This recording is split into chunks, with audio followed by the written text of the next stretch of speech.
What's going on, guys? I am bringing you a video today of a deck profile for what I'm playing for hat format. I know I did a recent video on Vegas format, and I still think Vegas format's what's better, but hat format is what's taking off. So I actually went to my locals and bought a bunch of hat stuff, so I'm going to make this video. Please leave a like, comment on what you like about the list, what you don't like about the list, what can change. It is dragons. I do think dragons and prophecies, probably my two starting decks, I suppose, of the format. But dragons seems a little bit more fun and probably more versatile. So we do have two skill drains, one torrent, one bottomless, and one compulse. After looking at a couple of lists online, I kind of fell on these being, I suppose, the best traps. What I do want actually is 1 to 2 copies of Phoenix One Blast, just because the way my monster lineup is set up. Skill Drain, some of the online lists did play 3 copies, which is probably not the worst thing. However, it is a card that, you draw more than 1 copy and you kind of just lose, especially in the main deck. I don't think I see too many people maining triple MST. So I think 2 main deck Skill Drain is fine because it gives you the space to be able to add a lot of other stuff. And that's something I struggle a lot with in this deck is some space for a few cards. Torrent, I think, is probably just like the best trap, to be honest. I am missing Solemn Warning, but that's because I play Skill Drain, the 2 copies. I side a third, and then I play the 2 copies of Soul Charge. So I actually only play 2 copies of Soul Charge. But even so, that is a significant amount of life points. As a result, I do not play the Solemn Warning, leaving Torrent to be the best card. But yeah, I would like a 1 or 2 copies at least of Phoenix One Blast. So again, if you guys see anything that you would change in the deck list, leave a comment, let me know. Skill Drain, probably one of the best cards in the entire format, to be truthful. If you just scroll through some of the hat online Discord stuff, you'll see it kind of just beats every single deck itself. Going into the spells, oops, I'll leave that up to the side there. I have 3 copies of Upstart Goblin. And I'm going to be honest, I think these are probably the cards that could be anything else. It's weird because I do find myself often thinking, man, I am 1 card short of having full combo, 1 card short of going off, and sometimes it just gets you there, where you just draw into your trade-ins, or you draw into your card of consonants, or you draw into a Dragon Shrine, or whatever it might be. But sometimes it also gives your opponent life points, so they can activate their own Soul Charge. And sometimes, like I said, I just wish I could play more defensive options, and maybe the monster lineup could be kind of split up a little bit too. But Upstart Goblin's one of the cards I was thinking maybe I could drop this down and put in, like I said, 1 to 2 copies of Phoenix One Blast and maybe put trading up to 3. I do play 3 Dragon Shrine. Probably the main reason to play this deck. It is super foolish Burial for Dragons. If you don't know, send 1 dragon from your deck to the graveyard. If it was a normal monster, you can send a 2nd dragon after it. So you can send, I don't know if you can see it right here, but Flamevale Guard or Blue Eyes, and then send a White Stone of Legends or send a Dragon Ruler right afterwards and get your +1 from the White Stone, or Dragon Ruler is live, right? Dragon Ruler in your hand might be live. A lot can happen with this card. It sets up a lot. It sets up Soul Charge, basically a 1-card Soul Charge setup to get any level 8 Synchro or whatever it might be. So, really good card, obviously. 1 Foolish Burial. Just a weaker version of them. So I do show these 2 together because it's just a weaker version of Dragon Shrine. I play 2 Trade-In. I play, in the main deck, 1 Mythic Water, 3 Blue Eyes. And the 3 Blue Eyes are super searchable from the 3 White Stone. To go with the 3 White Stone and then a couple other tuners, I have 2 Card of Consonants. And then I play probably another card that should be at 3, but I only play 2 copies, Soul Charge. So in a similar vein as Skill Drain, a card that, you can only activate 1 per turn, doesn't really set you up at all for anything. I guess it sets you up for winning the game, I suppose. But it seems like if you open up more than 1 of these cards, you're probably going to have a bad time. And maybe you do still want 3 cards because of what it is. It's debatably one of the best cards ever printed. Just being able to get back 5 cards if you want. Does that happen a whole lot? No. But definitely 4 does. 2 level 7s to overlay, 2 level 8s to overlay, a couple level 1s, couple level 7s, a level 8 and a level 1 to get a Blue Eyes Azure Dragon, whatever it might be, right? The combos with this card are kind of Endless. So probably a card that could be at 3 and something that an upstart would become. So I think these 3 upstarts would end up becoming like 2 Phoenix Moonblast and 1 Soul Charge, is what I was thinking. But to move on, 1 Gold Sark. Basically a pot of greed, to be honest. You send a Dragon Ruler and then you just search. Or you can go grab Soul Charge if you know you're going to need it later on. Maybe you're in a really weird spot and you want to send out Dragon Shrine for some reason. That seems unlikely, but possible. Then last card, Burial. Because every single Dragon Ruler is basically a Mizuki, Burial becomes extra copies of Mizuki. So I do like the spell lineup, other than, like I said, the Upstart Goblins. But sometimes you're just 1 card away, and that Upstart Goblin just gets you there. Over here, we run 3 copies of Max C. In this format marked by Soul Charge, Max C typically becomes, at worst, even. You hit like a Dianthe, you hit something in Infernity, and they can probably stop for the turn. Hit Dragon Rulers, they can probably stop. But if you're up on cards, Max C just becomes... Oh my gosh. Sorry, I fell. Max C just becomes the greatest Yu-Gi-Oh card if you're up on cards.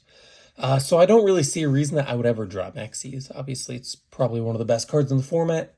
Again, Soul Charge, every Infernity special summon, Dianthe, Dragon Rulers. It's definitely gets side out against like Spellbooks, maybe Fire Fist, but a lot of decks also run triple Called Haunted, for example. There's a lot of reasons to be running triple Max C.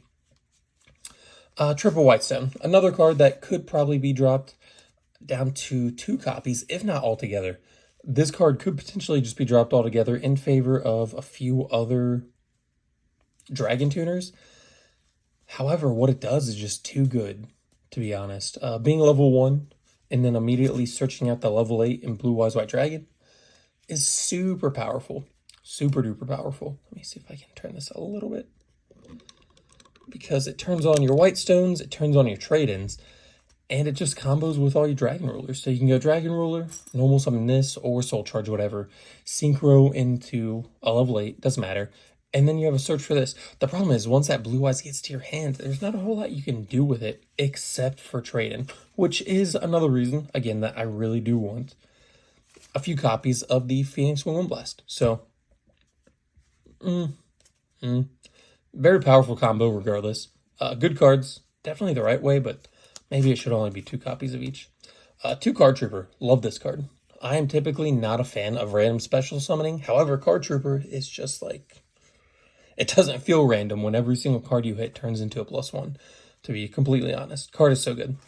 Then we run the 4 copies of the Dragon Rulers. So if you don't know, because I mostly make Gladiator Beast Edison content, Dragon Rulers are pretty insane cards. Each one acts in Mizuki in terms of you can special summon from your hand or grave by removing from your hand or grave either dragon materials or a material that has the same attribute. For example, for Redox, I can banish a Max C and a White Stone. However, for Blaster, I had to banish a White Stone and a Flame Guard because it's fire. However, I could also do that for Redox because they're both dragon types. Does that make sense? So they do that. They each one, when they're banished, you get to search a card with the same attribute from your deck to your hand. And then they each have their own individual effect. So Redox, you can discard this in Earth type to special summon a monster, like your Monster Reborn. Blaster, discard this in a Fire type to destroy a card on the field. Tempest, discard this in a Wind type to add a dragon from your deck to your hand. And then Tidal is discard this in a Water type to add a Foolish Burial. Unfortunately, well, actually probably fortunately in this format, the targets that these cards can get are not particularly great, except for Tempest. Tempest has Debris Dragon, which is really, really good. But you have to run them just because they're good. So the Flame Guard I just showed is a tuner for the card's constants. So I do on the 1. It's also level 1, so it works with all the Dragon Rulers to become a level 8. Dragunity Corseca, same thing. Level 1 tuner makes level 8s. And then Debris Dragon kind of just pops off. Actually does a lot of stuff. So level 4 plus 7 is level 11 for Star Eater. And I will actually, this profile is going to be a little different. I am going to go into the extra deck and what I have in the side deck for a little bit. Then finally, I run one copy of Mythic Tree Dragon and one copy of Mythic Water Dragon. Now, originally, I also had copies of Beast King Barbaros to go with the Water Dragon. It's level 8, for example, so you can just summon Barbaros, special on Water Dragon. Backed up by Skill Drain, same thing, really good. But that was for Vegas format. I did switch this for the hat format because you guys see, there's not enough room. I think all these cards are main deckable, but it still leaves me wanting different choices, to be honest. Going over into the extra deck, everything's probably wrong about it, but so I got 2 copies of DD Crow. I have been hearing that DD Crow is excellent in this format, and I believe it. 2 copies of Firehand and 2 copies of Ice Hand. Great cards. I don't know if they're right for this deck. I've seen these cards being falling a lot out of favor, to be honest. They also lose Soul Drain, which is basically Skill Drain, except for stuff from the hand and graveyard loses its effect. I don't know. I could see where they're really good, especially under Skill Drain and certain matchups against like Dark Worlds, for example. I played against Dark World deck the other day in Vegas format, and it's just a better Skill Drain deck. So my Skill Drains were completely dead, but I kept drawing them. And I just remember thinking, man, if I could have sided out, which, because we didn't side because my buddy that I played didn't have a side deck. But these would have been fantastic. You know, it was Vegas, but still the idea sits that hands against a lot of matchups, really, really powerful. Do things that Dragon Rules themselves can't always do. And level 4, again, pretty good. I do side the 3 of MSTs. There are just some cards, D-Fissure, Macro, Soul Drain. I don't know, random other back rows that you know, Vanity's Emptiness, if you're playing in a matchup where people tend to side in Vanity's Emptiness, that you know you need to have the MST4. Dark Hole, really good going second. I'm not entirely sure how good it is going first. In fact, I don't know a whole lot about this format at all, but it's a really good card. 3 debunks to hit all those max C's and all those pesky DD Crows that people will undoubtedly be siding in. I do have the 3rd Skill Drain. Again, this could be a main deck slot, but those Upstart Goblins, maybe one could become a Finks One Blast, one become Skill Drain, one become Soul Charge. I don't know, but there are some matchups where Skill Drain is just way too good. Fire Fist, Prophecy come to mind, a few other Geargia, which maybe that's reason enough just to have 3 of them main deck, to be honest. Hat, really good against Hat too. And then finally, Eradicator. I think this is only 14 cards at the moment. I don't even know what a 15th card would be. I was thinking something like Fusilier Dragon Dual Mode Beast, because obviously Eradicator and Skill Drains make it really, really good. But I don't know, maybe 3 debunk is also too many, so maybe I have a few more spots. I've also seen some players just do 2 Firehand, 1 Ice Hand. Firehand is a little bit more reliable because you probably have more targets with it more often. But Ice Hand's really good too. Going into the extra deck, my extra deck's not quite finished, to be completely honest. Mostly because I just don't know entirely what to run. So I'm going to start with level 4s, which level 4 access in this deck isn't very great. It says Debris Dragon and the Mythic Earth Dragon, along with the Firehand and Ice Hands from inside. So I do have 4 rank 4s here, and I'm not going to say they're best, but I think they're definitely the most useful at times. Abyss Dweller being the 3rd spot. So Laval Chain, obviously you can send 1 Dragon Ruler or whatever it might be from your deck to the graveyard. Turn on all your Dragon Rulers. It's level nothing. It's a rank 4. But it is a fire type. So what I meant to say for the Blaster. And the Exciton Knight, just like generic, really good card that could randomly, I guess, win you the game. It is a quick effect, so I like you to activate it. They breakthrough skill, and then you can just activate it again, which seems a little silly, to be completely honest, but that's okay. And then I do have Abyss Dweller here as like a last potential option. Abyss Dweller is probably the card I would drop, but it seems totally fine, reasonable choice between, I don't know, format of like Mermails, other Dragon Rulers, Firehand, Ice Hand, which again, I think those are kind of falling out of favor from what I've seen from a lot of online stuff. They're relegated more to side deck, but just like Artifact Trap Tricks are very strong main deck stuff. But I think this is the card that would probably see a cut, not only keep these 2 for rank 4s. Going into the rank 7 pool, actually I'll just go rank 8. I just have Divine Dragon Felgrand here for now. I should probably be adding the other rank A. It's called Overseer, Dragon Lord, Heretic, Sun Ruler, or something. I don't know. But it is a 3000 rank 8 that says, like, tribute 2 cards on your field. Detach 1 card to tribute 2 cards on your field or in your hand to destroy up to 2 cards your opponent controls. Something like that. I just don't have one of those. And I just haven't felt the need to get one, to be honest. Because Divine Dragon Knight Felgrand is insane. This card, also a quick effect. During either player's turn, detach 1 material from this card. Target 1 face-up monster, including itself. This turn, its effects negated, but it's completely unaffected by other cards.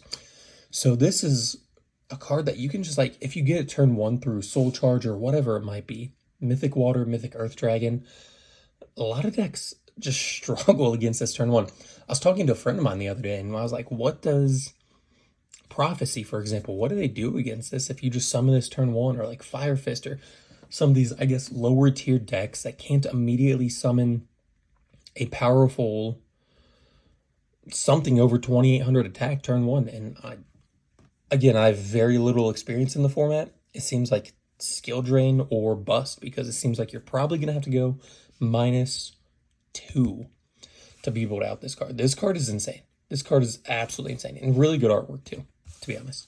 But yeah, so the Dragon Ruler's probably, or the Sun Lord, Heretic, whatever card, probably right, because you can just Soul Charge some stuff back, overlay them, bring it out, and even though you lose your battle phase, you still get to destroy 2 cards. So probably right to have a copy of that. I just don't.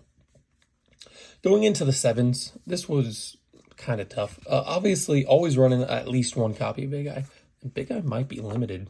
I don't think it is, but it might be. I don't know. I have 2 copies at Draco Sack. This could probably only be 1 copy. But Draco Sack and Big Eye are probably just like the 2 best cards in the extra deck. Probably cards going to the most. Master of Blades. Not sure on this one. Not sure at all. This card is just anti 2013 Dragon Ruler, to be completely honest. I don't know if it's so good in 2014. A lot of stuff quickly gets over that 27 threshold. And then One Guy Knight, again, it's a piercer, but this card's probably better with Volcasaurus and probably where it should stay. I don't think it really has a spot in this extra deck, but it is what I end up adding. Now, I am missing at the moment a Stardust Dragon and a Stardust Spark Dragon, which Stardust Dragon, we all know that. Stardust Spark Dragon is very similar to Felgrand, Divine Dragon Knight Felgrand, except you can target 1 monster and it just can't be destroyed, or target 1 card or something like that. It can't be destroyed for that turn. I believe it's also quick play. But I do run 1 Azurized Silver Dragon, Insane Yu-Gi-Oh card, when it's synchro summoned. Until the end of the next turn, dragon types cannot be targeted or destroyed, which is insane. It's also 3000 defense. And then during your standby phase, so you summon it, assume they can't get over it, because it can't be targeted or destroyed. So no Compulse, no Phoenix Wind Blast, no Torrent, whatever. Next turn, you just summon Blue Eyes White Dragon. And now you have a Blue Eyes and an Azure Eyes. And I think things can probably get pretty silly pretty quick with this out. 1 Leo Keeper. So this is a level 10 that is probably not the greatest here, because Leo Keeper is specifically used for... There's a level 3 Wind Dragon Tuner that I am not running that Leo Keeper is specifically used for. And I'm not sure I have access to Leo Keeper. At least not consistent access, because I'm not really sure what cards I would need to make a level 10. But I have it here for the moment. It is actually quite surprising in this format how difficult a 3100 that cannot be targeted only during main phase 1 is to out.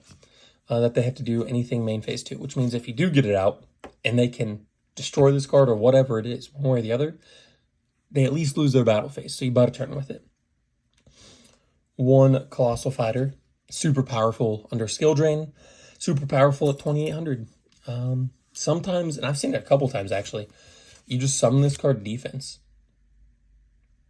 And against a lot of turbo decks, against like Dark World, for example, if they don't have like a Bottomless, a Solemn Warning, Compulse, which all at one, and sometimes they don't even play. If they've done their whole trade-in, Allure of Darkness, Dark World dealing shenanigans or whatever, and you just bring this out in defense with a skill drain, they just lose. They deck themselves out because they cannot get around this card. It is also entirely possible that someone max sees you you summon Colossal Fighter, and then you deck them out just by attacking. It is entirely possible. One Black Rose.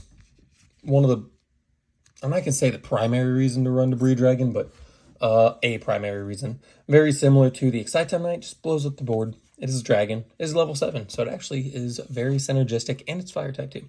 Then finally, Star Eater. So very consistent between Debris Dragon and a Dragon Ruler. I do want to read this card real quick, because this card, I didn't play in 2014. I played very little. I didn't really know what this card did, but this card's actually just insane. Must be Synchro Summoned, sure. Cannot be Special Summoned, sure. This card's Synchro Summon cannot be negated. No Solemn Warning. When Synchro Summoned, cards and effects cannot be activated. No Torrent, no Bottomless. If this card attacks, it's unaffected by other card effects until the end of the damage step. No Deprison, no Mirror Force. No... Gosh, I don't even... They'd have to get, like, end of main phase Lance. And then you're just, okay, don't attack. And then you'd have this 3,200 attack monster on board. Some of the struggle that a lot of decks have that I've seen in the very, very little that I've played is just getting over 3,000 walls. You know, whether it's Mythic Rulers getting over something else or whatever it might be. Obviously, this card and then the Leo Keeper, they kind of make it so it's easy to get over any wall, I suppose. Great card. Great Yu-Gi-Oh card. That's all I have to say about that. But that is my profile. Please let me know what you guys think. Let me know any suggestions. Like, comment, subscribe, the whole gambit. Hopefully there will be a pretty good and popular YouTube channel, a friend of mine, if you will, who will be uploading some cool hat videos over the next week or so. We'll see. And if I end up playing in that video, this is a deck that I'll be playing. So thank you guys very much. Have a wonderful day, and bye.